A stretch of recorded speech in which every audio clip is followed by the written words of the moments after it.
It was a cold morning in River Run. The wind blew sharp, carrying with it whispers of war, betrayal, and old gods who didn't answer. Robb Stark stood by the window of his chamber, staring at the grey sky. His eyes looked tired, not just from sleepless nights, but from the weight of war. Every day, more men died. Every day, another letter came with bad news. And yet, he held on to one hope, the Freys. He had broken his promise to marry one of Lord Walder Frey's daughters, but he believed an apology and a marriage alliance with his uncle Edmure would fix things. That belief, though, was about to be tested. While Robb was deep in thought, Catelyn Stark entered the room. Her face was pale, lips pressed tightly as if holding back some fear. "Robb," she said, her voice low. "A red woman is here. She came from Dragonstone." Robb turned to her, frowning. "A red woman? What does she want?" "She says she brings a warning. About death. She claims to have seen something in the flames." Robb didn't trust magic. He was raised in the north, where the old gods watched silently from the weirwoods. Still, after all that had happened, Bran and Rickon missing, Theon's betrayal, Ned's death, he couldn't afford to ignore strange signs. "Send her in," he said at last. Moments later, Melisandre entered.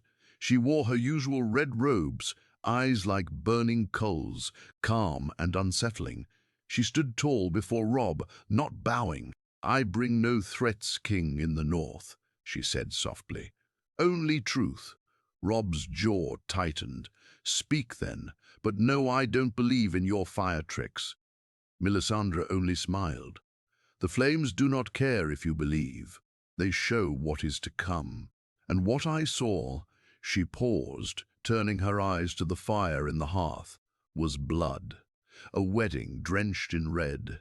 Wolves surrounded by betrayal. And your mother screaming as arrows pierced her heart." Catelyn gasped. Robb's heart thumped hard in his chest. "What are you saying?" he asked. "I saw you," Melisandre said. "At a feast. Music played. Laughter filled the halls. And then silence, followed by screams. You were stabbed by those you thought were allies. Your wife died beside you. Your bannermen fell one by one. It was a trap, Robb Stark. A trap painted in smiles and sealed with false oaths." The room went quiet. Riv felt his stomach turn. He wanted to shout, to call it a lie, but something in her voice, calm, cruelly honest, froze him. "Why are you telling me this?" he asked finally. Melisandre looked at him, her voice lower now. "Because death is not the only end. There is a choice. The path you walk leads to ruin, but if you turn, if you change your course, you may yet live." Catelyn stepped forward, fear and anger mixed on her face. "What do you want in return for this warning?" "Why help us?" "I ask nothing," Melisandre said. "Not today, but remember this. The flames do not lie. If you go to the twins, under the belief that Walder Frey has forgiven you, you will die.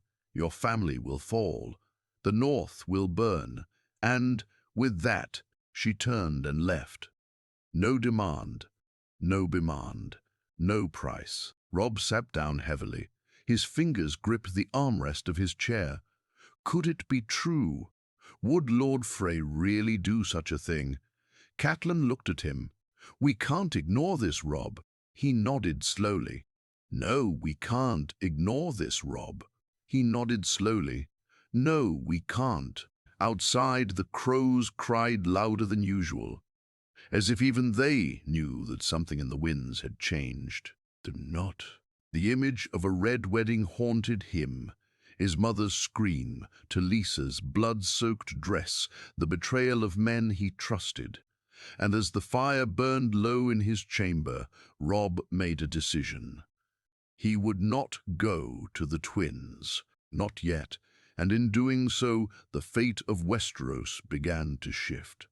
The sun rose behind heavy clouds, casting a dull light over the camp of the young wolf. Men moved about, tightening saddle straps, sharpening swords, and preparing for the march to the twins. But the king had not yet given the order. Robb Stark stood outside his tent, watching the sky as if waiting for a sign. His mind was heavy, weighed down by Melisandre's warning. That night he had tossed in bed, haunted by her words, a wedding drenched in red, and though he tried to shake it off, he could still hear her voice whispering from the fire. He turned as footsteps approached. It was Grey Wind, his direwolf, pacing nervously at the edge of camp, growling low under his breath. The beast never acted like this, always calm, always alert, but now restless, like something foul was in the air. Then came Catelyn, her cloak wrapped tightly around her shoulders. Her face showed she hadn't slept either. "They're expecting us at the twins," she said softly. "If we delay too long, it might be taken as insult." Robb shook his head. "And if we go, it might be taken as our death." She didn't argue. The words from the Red Woman had shaken her too deeply. She had seen enough betrayal in her life to know it often came smiling. "We need proof," Robb said. "If Walder Frey plans to betray us, he'll have allies. The Boltons are already acting strange. Rose hasn't sent word in days, and I don't trust him." Captain nodded. "Then we send someone ahead, a scout we trust, quiet and unseen." Robb glanced across the camp. Aerion. He used to slip past Lannister lines like a shadow. If anyone can move through Frey lands and listen in on whispers, it's him. Within the hour, Aerion rode out, dressed not in the Stark colors, but as a lone merchant boy, carrying fake goods and a sharp dagger hidden under his belt. His mission: to enter the twins unnoticed, hear what no man was supposed to hear, and return alive. At night, as the camp sat uneasy by the riverside, Talisa found Robb sitting by the fire. Her hand rested gently on his shoulder. "You haven't told me what's truly bothering you," she said. Robb looked at her, the fire's glow making her eyes even more beautiful and more breakable. "If I told you that we were riding into death, would you believe me? I married a king who rides into danger every day," she replied. "But this is different, isn't it?" He nodded slowly. "A woman came to me. She spoke of betrayal at a wedding. Blood, yours, my mother's, mine." Talisa stiffened. "Do you believe her?" "I want to say no, but something about it felt real. And Grey Wind has been uneasy since she arrived." Talisa leaned in closer. "Then trust your instincts. You're your father's son." He trusted honor too much, but he was never blind. Robb looked at her, grateful but afraid, because if this was all true, he had nearly walked into a massacre. 2 nights later, Aerion returned. His face was pale, his eyes wide. "They're preparing for war," he whispered to Robb in the dark. "But not openly. There are Frey men dressed as musicians. The castle's guards have doubled. And I heard Roose Bolton is already inside. He arrived quietly. No fanfare. But he brought no men." Robb's fists clenched. "No bannermen." Robb's fists clenched. "No bannermen. No honor. Just one dagger in the back. They have crossbows hidden in barrels. Poison in the wine, I think. It's a trap. A trap wearing a wedding veil." Catelyn gasped. "So it's true. Melisandre was right." Robb nodded, fire burning in his chest, now not fear, but anger. Fury at Walder Frey, at Roose Bolton, at the lies, the fake smiles, the handshakes soaked in blood. "We won't walk into that feast like lambs," Robb said. "We'll burn the twins before we bow to traitors." He stood tall, the young wolf again, no longer unsure. This was no longer a game of alliances. It was a war of survival. That night, the plans changed, and the North began to prepare not for celebration, but for vengeance. Smoke rose gently from the Stark campfires, but the air was far from calm. War Council had been called just before dawn. Robb Stark stood at the center, surrounded by trusted men. his mother Catelyn, the Blackfish, Lord Karstark's remaining sons, and a few bannermen who had not yet betrayed him. A map of the Riverlands lay stretched over the table, stained with dirt, wine, and blood. Robb's finger hovered over the twins. They expect us to ride in with our heads down. They think we'll beg forgiveness and smile for their poisoned wine. He looked up, fire burning in his eyes. We'll give them something else instead. Catelyn's face was stone yet proud. You mean to attack them? No, Robb said. Not yet. If we strike first, they'll spin it as a stark betrayal. We lose the Riverlords. We need proof open betrayal. Let them make the first mistake. But we won't be caught in that hole. Lord Mage Mormont leaned forward. Then what do we do? Robb took a breath. We fake it. We send Edmure ahead, as planned.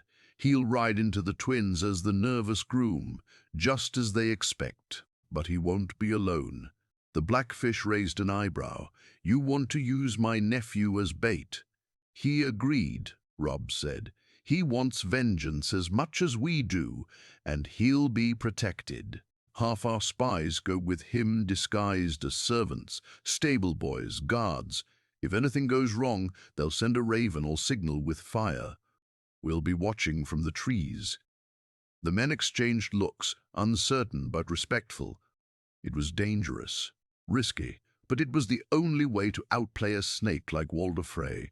Later that night, Melisandre appeared again uninvited, as always. Her presence was like a shadow that glowed, both eerie and warm. You have changed your fate, she said, standing beside Robb's tent as he prepared his armor. He turned to her, voice low. If your fire showed me death, then your warning saved my house. She smiled faintly. The flames show what might be, not what must be, but the price of defying them is never small. Robb frowned. What price? Melisandre tilted her head. A wolf that avoids the butcher may still bleed another day. One path changes, but others rise. Death is always hungry. Robb wanted to ignore her, but her words clawed at his mind. He dismissed her with a nod, but her presence lingered, as if the night itself held its breath around her. At dawn, Edmure Tully and the small envoy departed. He wore his finest doublet and a grim smile. If they try anything, he said to Robb before riding off, tell your mother not to weep too hard. I never liked weddings. The twins appeared days later on the horizon, grey and looming like twin vultures over the crossing. Edmure approached them with the same respect and awkward charm as before, but this time sharp eyes moved behind him, blades hidden in boots, messengers ready to run. Inside the camp, Robb waited. Grey wind paced non-stop. The direwolf refused food, refused rest. Something wasn't right. On the third night, a raven came. One word only, poison. Robb sprang into action. To horse! He roared, waking the camp. Saddle the riders! Frey treachery confirmed. Within moments the forest shook with the sound of boots and hooves. Robb's force moved like a spear toward the twins. Arrows were prepared. Fires lit in secret places, but as they neared, they saw smoke already rising from the wrong side. Catelyn's face drained of color. They've begun. From the distance, screams rang out, and then silence. Screams rang out, and then silence. Robb rode faster than ever before, grey wind at his side like a shadow. When they reached the outskirts of the twins, they saw fire in the stables, blood on the stone, but not Edmure's. Instead, Frey men lay scattered, some dead, others dying. One scout ran forward, gasping. They turned on each other, he said. Your uncle's men struck first. The musicians tried to draw weapons mid-toast. Someone shouted too soon. Chaos broke out. Robb stared, stunned. Where's Edmure? Alive, holding the great hall with a dozen swords. Says he wants you to see Lord Frey beg. Robb dismounted. The wolf had not howled. The gods had not taken him. Not yet. And as he entered the burning gates of the twins, sword drawn, he realized something. The red wedding wasn't stopped. It had just begun. The twins reeked of smoke, blood, and spilled wine. Robb Stark walked through the main gate, his sword slick with the grime of battle already, though he hadn't swung it yet. Dead men lay in heaps, some still wearing the colors of House Frey, others in the brown rags of servants who had tried to hide crossbows under trays of meat and bread. Grey Wind stalked ahead, sniffing bodies, growling low at every breath of movement. The dire wolf's snarl echoed off the cold stone walls, a warning that the wolf had come for more than a feast. Inside the great hall, the chaos had left its mark. Benches overturned, blood pooled where wine once flowed. On the dais, Edmure Tully stood with his sword drawn, chest heaving. Behind him, a dozen Stark loyalists formed a semicircle, protecting their shaken groom. At their feet, Walder Frey knelt, hands bound, face bruised and bleeding. He looked smaller without his pride, without his army. Robb walked slowly down the center of the hall. His boots left bloody prints behind him. "So this is how the Lord of the Crossing greets his guests," Robb said coldly, staring down at Frey. Walder Frey chuckled, spitting blood onto the floor. "You stupid boy. You think this is victory? This is survival. For now." Robb grabbed the old man by the chin, forcing him to look up. "You tried to murder my family. You poisoned the food. Hid crossbows in the rafters, invited us to celebrate only to slaughter us. You call that survival? I call it playing the game," Frey hissed. "And you just paused the board. You didn't flip it." Catelyn entered behind Robb, her face pale but her eyes hard as ice. "He doesn't deserve mercy, Robb." "I'm not giving him mercy." Robb drew his sword. "I'm giving him a choice." Walder Frey blinked, confused. "What choice?" "You die today," Robb said. "But how you die depends on what you give me. Names, allies. Who else plotted this? Bolton, Lannisters? Who else stood behind your knife?" Frey laughed again, his teeth bloodied. "You'll never survive the storm you've just started. The Boltons are already with the Lannisters.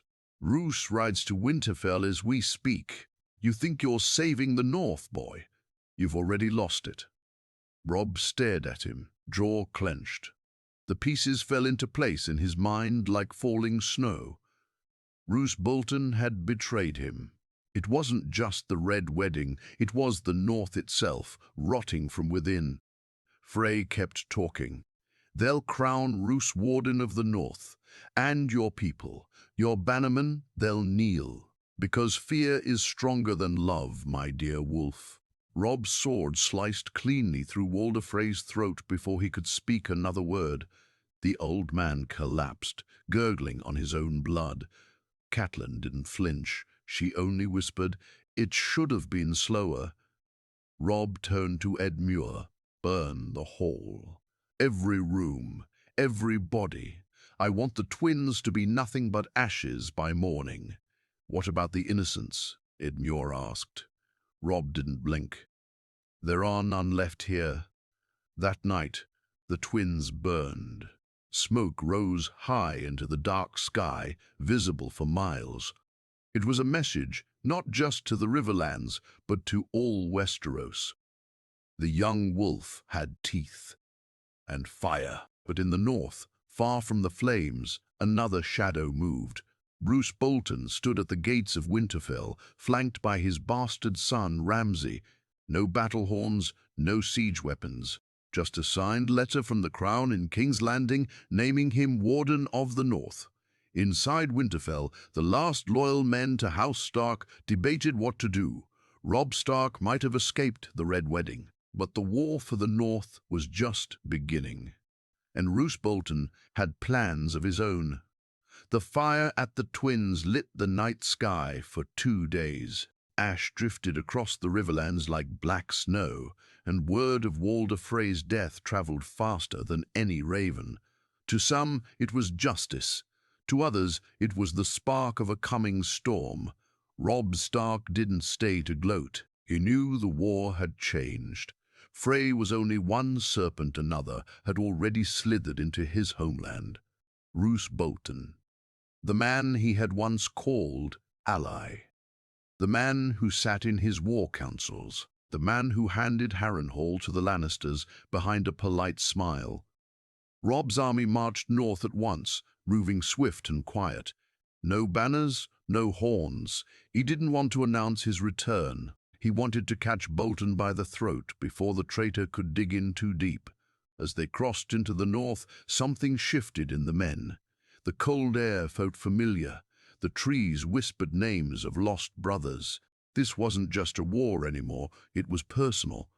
Every soldier with Stark in his heart knew they were coming, not just for land, but for vengeance. In a forest outside Moat Cailin, they met the first resistance, Bolton men, guarding the pass. Robb ordered silence. No parley, no speeches. His scouts slit throats in the dark. The gate fell by morning. As they reclaimed one outpost after another, small folk came out of hiding starving, beaten, some burned by flayed marks on their backs. They spoke of Ramsay Bolton, Roose's bastard, a sadist, a monster in human skin. He had taken Winterfell weeks ago, said it was by royal decree. He hung Stark banners only to burn them in front of crying children. Robb listened to every story, his jaw clenched tighter each time. When he heard Ramsay had flayed Lady Hornwood alive, he rode ahead alone for an hour just to scream into the trees. Catelyn found him kneeling in the snow, fist bleeding from punching a tree trunk, until the bark split. "We will take it back," she said softly. "We'll make them pay." He nodded without looking at her. "I want to see him scream." Back in Winterfell, Roose Bolton sat in Lord Eddard's old chair. He looked around the great hall with no fondness, only calculation. His pale eyes, cold as fog, swept across the banners now stitched with flayed men instead of wolves. Beside him, Ramsay gnawed on a bone like a dog. "They'll come," Roose said calmly. "They already are," Ramsay replied, mouthful. "Let them. I want to cut him open. I want to wear his wolf skin." Roose didn't smile. "We don't fight with chaos. That's your plaything. We fight with silence, with fear. Keep the gates shut. Let them bleed outside the walls." But what Roose didn't know was that Robb had changed. The boy king who once believed in honor had buried that belief with the phrase. Now, he planned with shadows and struck with rage. 2 nights later, a fire broke out in the east gate of Winterfell. Bolton men rushed to stop it, only to be met by volleys of arrows from the woods. That was Robb's signal. From the west, he rode in with 50 men silent killers in snow camouflage. They scaled the old servant tunnels his father had once told him about. Inside the walls, chaos bloomed. Grey wind ripped through guards like a storm of teeth. Roose Bolton stood from the high seat, sword in hand. He watched as fire danced on the snow-covered roofs. "They're inside," he muttered. Ramsay laughed. "Good." But for the first time, Roose didn't look amused. He had underestimated the young wolf. Robb Stark had not just survived betrayal, he had become something else. Not a boy, not a king, but a revenant of the North.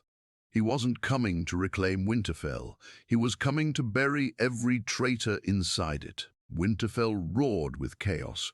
Flames licked the skies. Screams echoed down the stone halls where once the voices of House Stark echoed with honor. But that honor had long since bled into the snow. Robb Stark moved like a shadow through the corridors of his childhood home, sword slick, face set like ice. His men followed behind him, silent, brutal, focused. These weren't just soldiers, these were wolves reclaiming their den. He reached the great hall and stopped. The doors were closed. Behind them, he knew Roose Bolton waited, the man who betrayed his father's cause, the man who conspired to turn the Red Wedding into a graveyard of hope. and beside him, if the gods were just, Ramsay, the bastard butcher in wolf's skin. Grey Wind paced beside Robb, fur bristling, nose twitching. The direwolf knew, his growl rumbled deep, low and murderous. Robb turned to the two men behind him. "Hold the hallway. No one comes in. No one leaves." They nodded. And then he kicked the door open. The great hall of Winterfell had never looked more cursed. Smoke curled from toppled braziers. The stark banners had been pulled down, replaced with flayed men stitched in red thread. Ramsay stood by the hearth, shirtless, smeared with blood that wasn't his. He smiled like a boy playing a game. Rose sat in Ned Stark's chair, calm as ever, like death waiting in silence. "Robb," Roose said, his voice smooth as snow falling on corpses, "you've made a mess. You made a grave," Robb replied, stepping in. Ramsay laughed. "Finally, we get to dance." He lunged, but Greywind was faster. The direwolf collided with Ramsay mid-step, knocking him across the hall like a rag doll.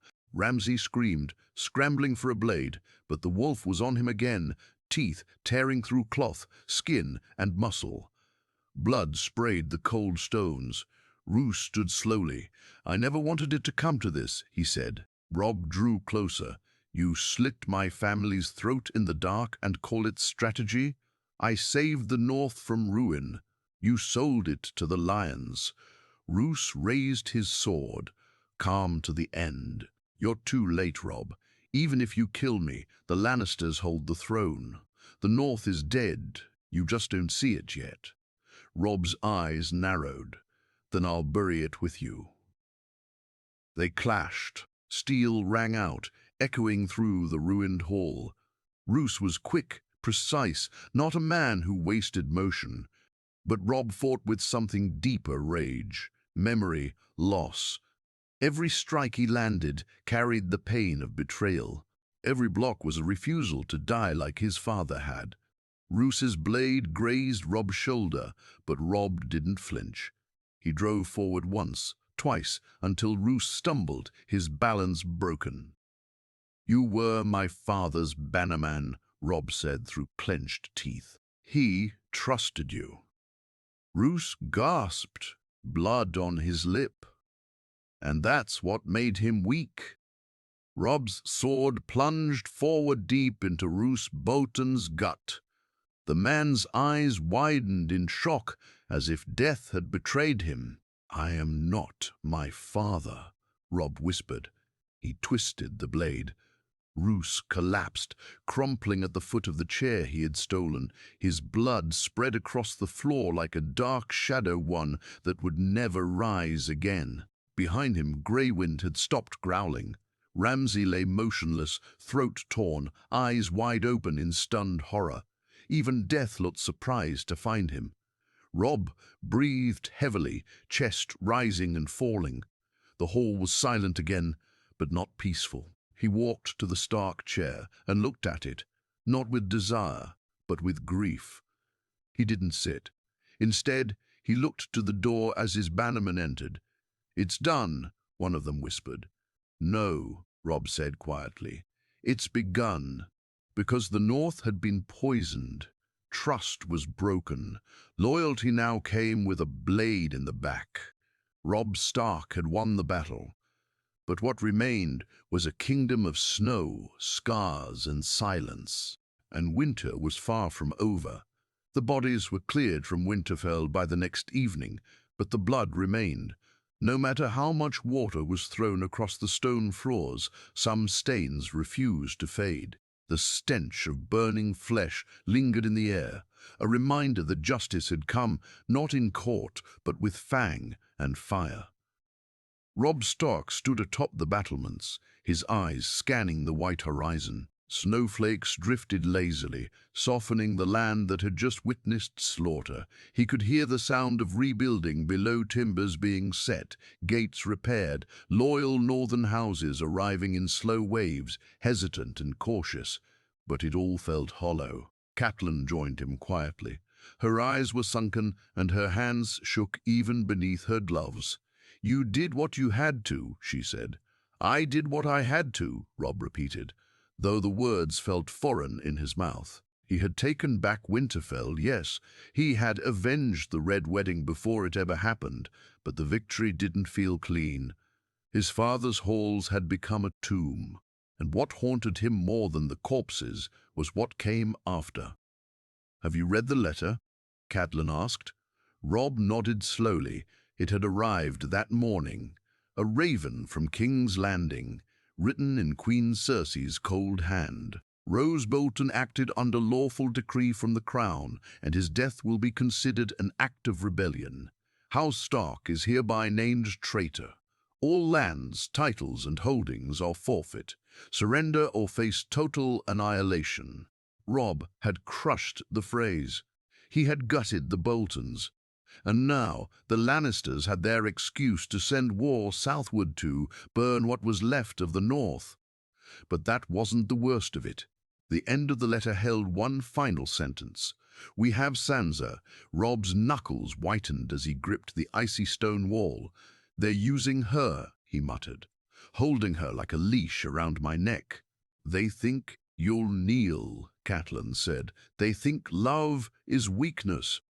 "Maybe it is," Robb said, "but I'll make them bleed for thinking so." Elsewhere in the Godswood, Melisandre stood barefoot in the snow, eyes closed, arms lifted toward the red-leaved heart tree. The fire she had lit at its roots burned oddly green and gold instead of red. The northern lords did not trust her, and the small folk whispered that her presence cursed the land. But she saw what they could not. In the flames, she saw a throne of ash, a boy with a wolf's crown, a queen of shadows to the south, a wall breaking, darkness pouring from the north like a tide. When Robb came to her that night, he looked older than his years. "I need to find Sansa," he said. "I need to strike before the lions gather." Melisandre tilted her head. "Do you wish to save her or use her?" Robb's jaw clenched. "She's my sister." The Red Woman smiled faintly. "Many have burned their sisters for less." He didn't reply, only stared into the fire. "Tell me what you see," he asked at last. She didn't move. Her voice turned low. "I see the lion's teeth. I see the girl in a golden cage, but not broken. Not yet. I see a crown made of bones, a beast wearing a boy's face, and I see snow, always snow, and death walking." Robb stared into the flames, and for a brief moment he thought he saw something too. Sansa, alone, her hair shorter, her eyes harder, and behind her, someone else, a shadow in the shape of a crown. He stepped back. "I need men," he said. "I need ships, and I need to move before King's Landing strikes first." "You need more than that," Melisandre whispered. "You need to become what your enemies fear." Robb frowned. "And what is that?" She turned to him, eyes glowing. "Not a king, a legend." The snow fell heavier now.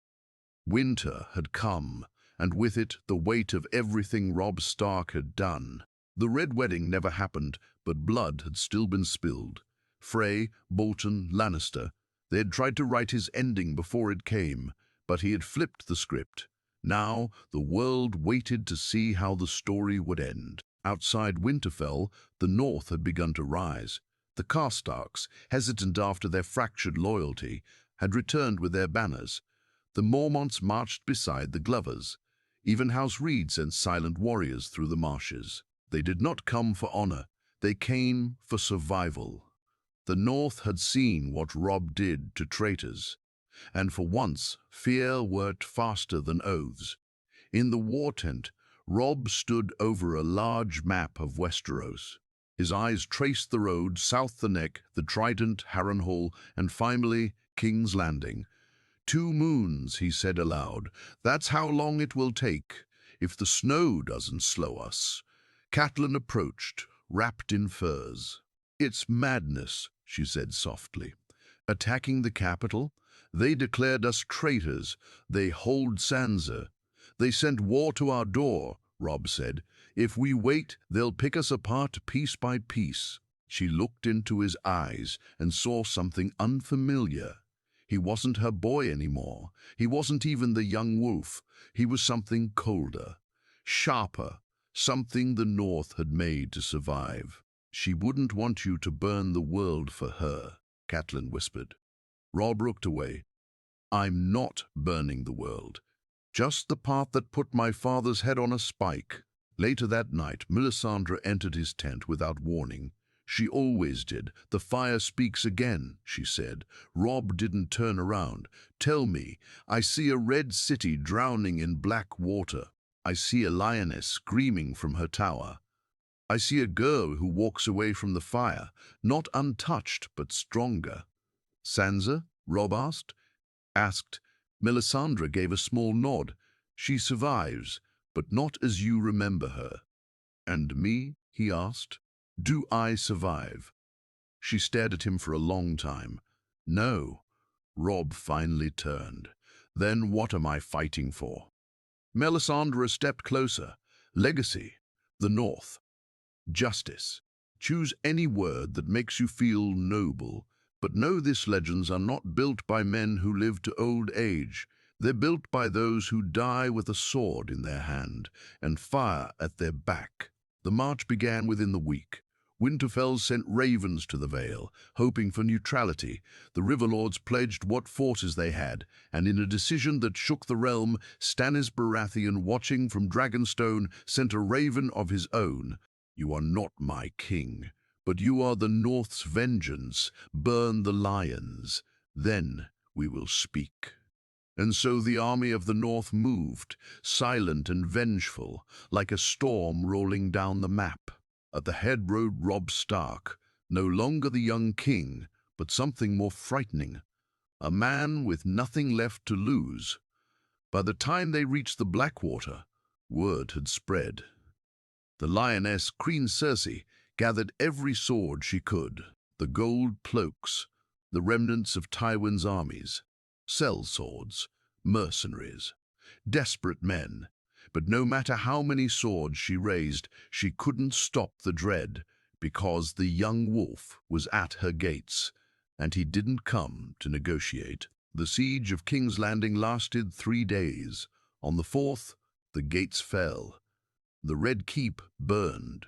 Cersei was found in her chambers, clutching a cup of poisoned wine. Her last words, whispered to a dead Jaime beside her, were, "Tell father I won." She didn't. Robb entered the throne room, bloodied, tired, and limping. The Iron Throne stood before him, cold, sharp, and empty. But he did not sit. Instead, he turned to the soldiers behind him. "The South is not ours," he said. "It never was. We are not dragons. We are wolves. And our kingdom is the North." And with that, he turned and walked away. The war was over, but true to Melisandre's words, Robb Stark did not survive the winter. He died the following year, quietly, in his sleep, from wounds he never let the healers touch. But the North remembered. They remembered the king who dodged the Red Wedding, the king who took back Winterfell, the king who marched to the gates of hell and didn't blink. Not a king, a legend.